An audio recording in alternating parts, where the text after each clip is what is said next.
Hey guys, are you ready for some money rehab?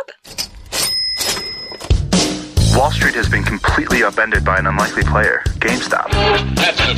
And should I have a 401k? Because But you don't do it? No, I know. Do you think the whole world revolves around you and your money? Well, it doesn't. Charge for wasting our time. I will take a check. Like a old school check. You recognize her from anchoring on CNN, CNBC, and Bloomberg. The only financial expert you don't need a dictionary to understand. Nicole Lapin. Money rehabbers, are you ready to laugh? Today we have Claudia and Ben Oshry, aka the minds and the married couple behind the internet personalities Girl with No Job and Boy with No Job. But, plot twist, they actually do have jobs. They have quite a few jobs, including one in particular that we're going to be talking about today.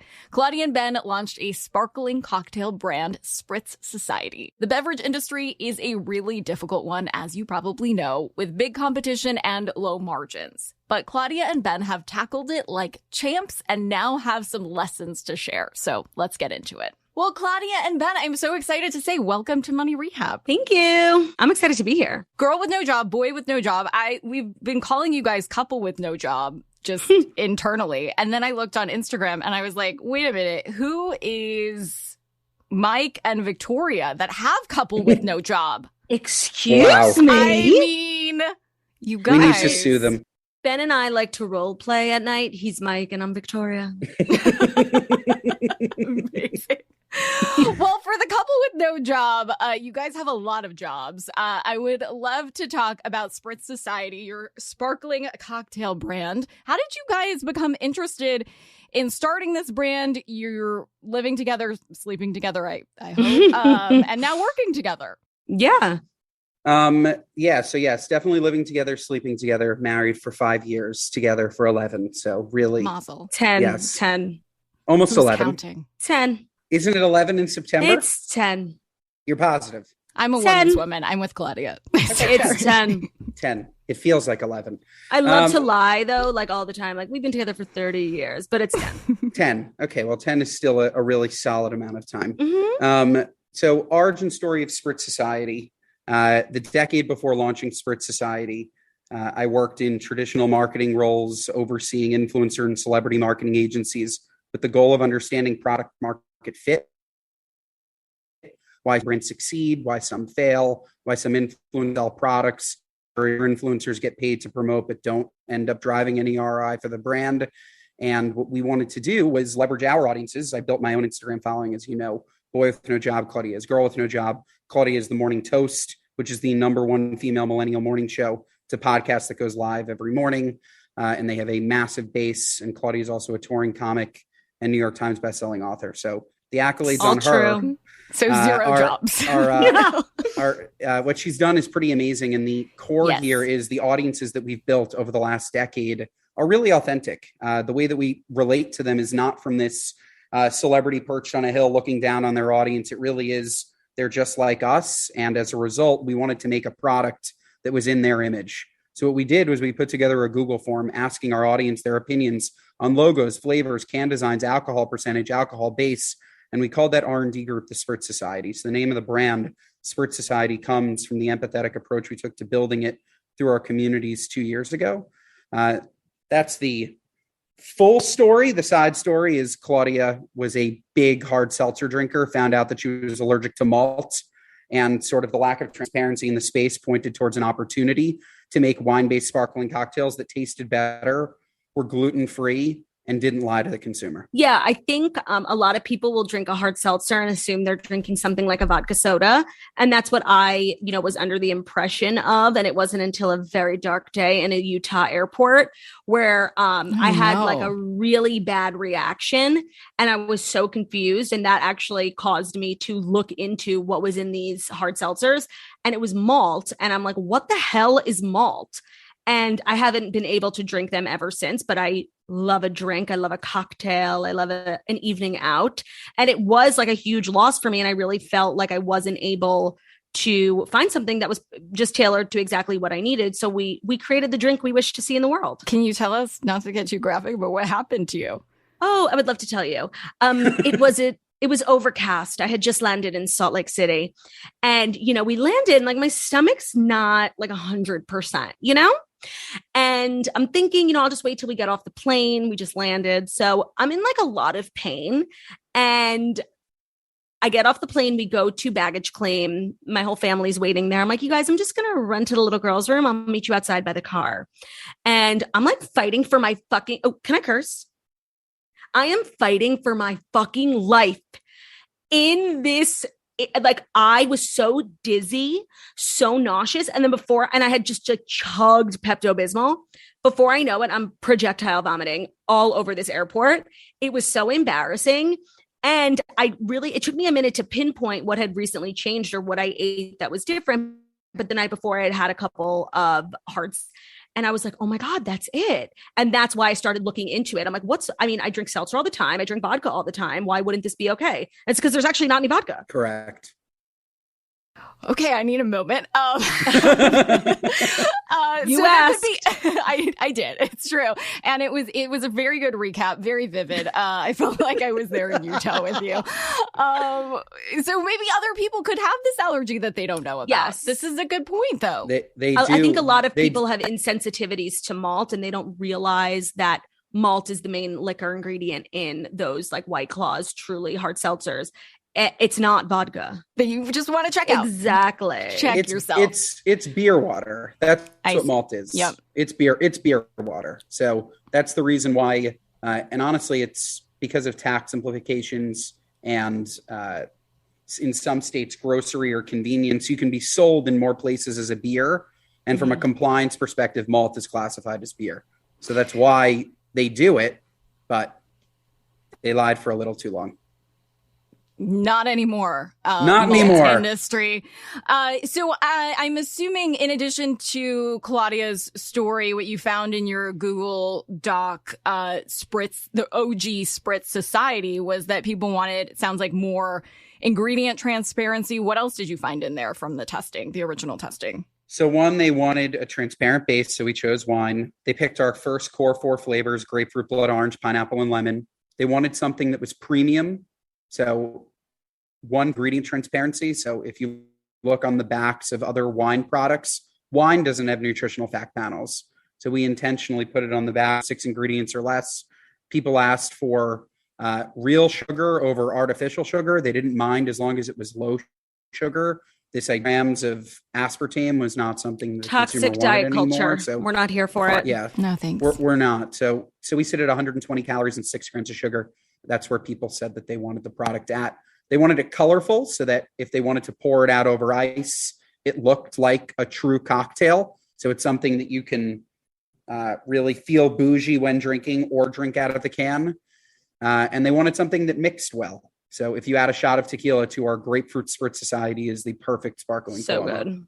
So versatile. I love that you're really leaning into this R&D and testing because I think a lot of influencers or personalities who want to start products, think that they have this amazing idea in their mind or in a vacuum, but truly like whatever that idea is might not be amazing, might not land in that same amazing way as it did in your mind. So kudos for that. And I think like the way that I think about it, because everything I do is social media. Like I think part of the reason why TikTok is such a popular platform is because they lean in so hard to their users. Like if they see their users are doing a trend, they'll create a filter that makes that trend easier. Everyone's like, I wish TikTok did this. Boom, it's done in a week. It's like they're so generous in a sense that they just want to make the user experience easier for the users. Where it's like, I feel like we've been begging Instagram for years to do like one small update to fix this one thing, and it never gets done. It's like so frustrating to be a consumer of Instagram because you feel like you're never heard. And that's just like a terrible feeling. And so the same applies to customer service. So you're like we're like the TikTok of beverages. We're young and hot. Yeah. Yeah, you are. What kind of advice at this point would you give other couples who want to be business partners in addition to romantic partners? I'm just saying this, we don't do it, but we should. Just a few boundaries, we are doing work stuff, you know, I wish it was that like once we got in bed for the night, like it's over, but it's not. And it really kind of invades every space, every conversation. And it's definitely not healthy. And it's definitely easier said than done to install those boundaries. But I do think they're really important. We haven't done it, but we should. It's interesting that was where you went. I was going to say to know your roles, which I think is very important, that because I don't feel as strongly that we overlap too much personal time into. Because you're always the one bringing it up. That's right. Why you don't. You bring up everything else. No, I bring up life, Ben. I'm interesting. You're always like, so what about this mean green? yeah, they're important. But really knowing roles, I think, is the key, because we could be doing far worse. Yes. Where if we were both trying to do the same thing and stepping on each other's toes and questioning what each other does, this business wouldn't be where it is, which is a successful, so far, business that consumers are buying and buying again, the big box is interested in, and investors are funding. So I think that. And I also think like trusting in your partner's abilities and like not hovering is really important. Like if there's a super important pitch, I don't even want to be on it. I'm like, I have so much faith in Ben that it's exactly what he's good at. He's going to kill it. No one else needs to be there. And when it comes to like doing meet and greets or creating any content for social or anything marketing wise, like Ben doesn't even look at me, like, because he trusts me in my space and I trust him implicitly in his space. And it makes for like no weirdness. So do you think it's made your 30 years together stronger? Are you stronger as a couple? I think it's just another piece of our journey. Each other more? No, totally. I think it's just another part of our journey together. I mean, we've always, we're different in the best ways, and we're similar in the ways that we need to be, where I just think that this is another example of that, where we're able to build things together from different sides. And that applies to everything and anything that we do here and going forward. It's definitely been challenging for sure, but I think anything, worth doing is going to be challenging. And I think challenges make a marriage easier, because marriage is never going to be easy. Hot take. Yeah. And marriage is a lot harder when you don't make something successful. Yeah, right. So I think that the finance, it's good now, but who knows? I was going to say it could be great or it could be terrible. Yeah. Dun, dun. Yeah, it's like either you and your partner can celebrate the success, or you look next to him and you're like, oh my God, this business failed because of you. Hold on to your wallets, boys and girls. Money Rehab will be right back. Now for some more Money Rehab. Would you guys do another product together? Would you do? Yeah. We need to. What's been so great about this is that we've been able to solely focus on this 150% of our time. But once we've really cracked the code on how to launch consumer products, there is absolutely no reason we wouldn't do it again. 100%. But I think the life cycle on this is to really understand how to build it. It's like a 3 to 5 year period. And then once we've learned to apply those learnings elsewhere, would definitely be something that we should look into. Mm-hmm. I love it. Do you guys feel like you need Money Rehab? I think Ben probably does. I'm extremely fiscally responsible. I don't want to say cheap. I want to say like frugal. Really frugal. Yes. Except when it comes to a few things, purses and vacations. But like in life, I think I have a good barometer. And I think that on a personal level, Ben could do with a little, money rehab. I definitely will say that you are better at not spending when you don't have to spend and spending when you should spend. And I'm really good at spending when I don't have to spend and spending when I do spend. Mm-hmm. So, or what about just spending when it's other people's money? I spend period. I'm overly generous. I'll always pick up a bill when I don't have to. I'll always. Now you're making me look like a terrible guest. Maybe you are. Bitch, I'm always being generous, always picking up the tab. I'm talking about like personal finances. I'm not talking about like whining and dining investors. Okay. Interesting. Okay. Here's a perfect example. Ready? Are you ready, Nicole? Yes. every single day, Ben, with the Trenta iced coffee from Starbucks, always. And it's so stupid. It's like $8. On, was it Hanukkah or something? Ben's mom got us a lovely gift, a coffee machine. Spritz. She got us the little pods. Ask me if Ben ever used it once. Ask me if Claudia drank coffee, if she would use it. She doesn't even like coffee, and she had an entire trend around Starbucks. Ready, Ben? Ready? I'm going to blow your mind. I have a coffee every single morning at the studio. It's Starbucks cold brew that I leave in the fridge and a little bit of coffee made creamer. What's the difference? That those 2 jugs cost me like $13 and they last for 2 weeks. Point made. I win. You're better at spending money on coffee. That's where we've landed. I wasn't talking about money coffee, on coffee. It's a metaphor. Yeah, it's a metaphor. How many boxes show up every day from a different clothing company online? Have I ever ordered anything online? Such a good question. Do I pay for any of that? Some of it, not all of it. Okay. And let's get into it. This is going to turn into marriage rehab, not money rehab. Ready? Yep. You know, half those boxes that show up, Ben, that's shit for the house. How you all go to wash your hands? How do you know where the soap is? Oh, because I bought it. The sponges, the detergent, salt and pepper, duct tape, things you need, printer paper. Who buys that? Who buys that? Not you. I don't think that is in the box. Always. It's something else. A screwdriver, a pair of scissors. I got us a new knife set on Prime Day. I take care of the home. That's why I get more boxes than you. Interesting. This is everything. We definitely need a spinoff of marriage money rehab. 100%. For today's tip, you can take straight to the bank. When you're testing your project, make sure that you're reaching your specific target demographic when you're testing. Claudia and Ben made Spritz Society for their audience. So when it became time to test, they made sure that their audience, their target market, were the ones chiming in.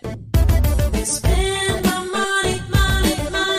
Money Rehab is a production of iHeartRadio. I'm your host, Nicole Lappin. Our producers are Morgan Lavoie and Mike Coscarelli. Executive producers are Nikki Etor and Will Pearson. Our mascots are Penny and Mimsy. Huge thanks to OG Money Rehab team Michelle Lands for her development work, Catherine Law for her production and writing magic, and Brandon Dicker for his editing, engineering, and sound design. And as always, thanks to you for finally investing in yourself so that you can get it together and get it all. Spend my money.